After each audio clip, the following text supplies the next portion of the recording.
Hello and welcome. This is the Market Wrap. I'm Agam Vakil. We've seen weakness in the benchmark indices, and perhaps some could attribute this to, well, the global volatility, and some perhaps could also attribute it to the relative slowdown that we're seeing in a bunch of earnings that have come through over the course of the weekend.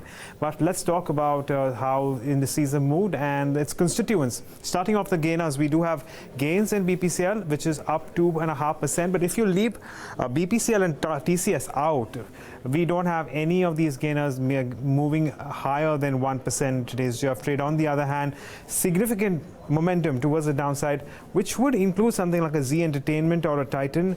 Of course, Yes Bank and Tata Motors, along with JSW Steel, also bearing down the indices, all of them losing out over 4% in today's day of trade.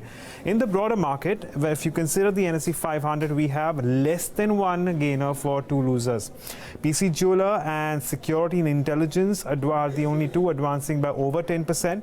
But, well, it's a good day for Tata Chemicals, as was the case for Raymond and Birla Corp. And, of course, Deepak Nitrite also up and about. But on the losing end, we do have a handful of ADHD companies, which will include Reliance Capital and Reliance Home Finance, Indiabulls Ventures down, Diwan Housing Finance, as well as Bank of Maharashtra.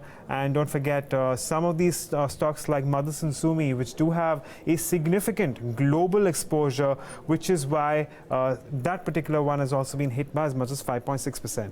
And on that note, let me get in our markets editor, Neeraj Shah, for his perspective on the markets. Again, Neeraj, another down day. Tough one, largely owing to global cues. You would suspect that's the reason, really, to be honest. We did a lot better than maybe some of the other Asian peers have done. But yes, down today, and volatility is inched up in a fairly significant fashion. Now, keep in mind, CBOE VIX, Agam, the bets taken by the hedge funds on the short side on CBOE VIX were at 49-year highs. Right. Now, if that were to move up and therefore the US markets and the other markets were to correct further, then we would have certain pressures. I think we've held that 11,550 mark in a very sacrosanct fashion until now. Important to see if we break that over the course of the next few days. And then the other factor, I mean, we were talking about how it's been a two-factor part on the markets, and the other factor is the space that you track so closely, consumption, and how chinks in the armor for companies that haven't even come out with the numbers and expected to come out with good numbers. Marico because of the copra prices, or Titan, but even they've gotten punished. So I think the sentiment is just turning a bit wobbly, not quite shown in the way the index corrected just about 1%. But let's wait and watch. The next few days could be very crucial. It could be, of course, earnings. We will have our earnings from Marico and Titan then, and that should will determine the course of the action. But Neeraj, thank you for that perspective. Thanks, there. So, of course, some crucial data points to be watched out for. But in today's day of trade, let's start out by talking about Cadila Healthcare. And again, some concerning news there. So I'm going to get in Darshan Mehta to talk to us about that. Darshan. Yeah, so basically the counter did manage to rebound given the fact that there has been extensive selling over the past few days. Now the news on Cadila is that the US FDA went ahead and inspected the Moraiya facility of Cadila Healthcare. 11 observations is something that they had, which actually, the company is saying that it's, 14 observations. The company is saying it's procedural in nature, no data integrity issues, no repeat observations, but it will take some time, at least 2 or 3 weeks before the FDA goes ahead and releases the official Form 483. But the concerning part is that that's a large plant for Cadila. More than 50% of the revenues, US revenues, comes in from this plant. Almost 35 to 40% of their pending ANDAs are from this plant. So it's an important plant, and it's been free from trouble at least for the past 4-5 years. If anything negative goes on, if it gets escalated to a warning letter and import alert, that could mean serious EPS cuts coming in for the counter. But I believe it was a day of short covering for Cadila Healthcare, given the fact that there was intensive selling on the counter for the past few days. Okay, Darshan, thanks for joining us and getting us those details. So that's Cadila for you.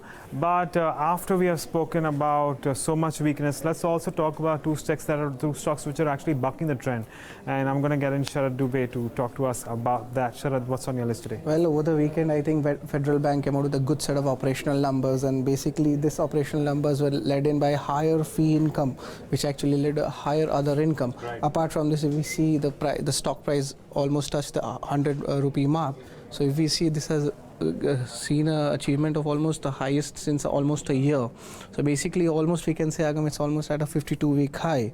And based on this, even the brokerages gave a thumbs up based on the reports. And Citi has actually maintained its stance to neutral and hike the transfer price, the target price from rupees 90 to rupees 110 odd rupees. This is citing a healthy growth and an asset quality, and also they expect the CASA to remain slow. Apart from this, the second earnings, Agam, which had come out was Tata Chemical. That was a pretty good earnings, and today it was reflected in the stock price as well. Now if you see all the losses which was seen, the stock had taken a beating in April, but today, and it was the last 2 days, the stock recovery has been there, and today the stock went up almost by 8%.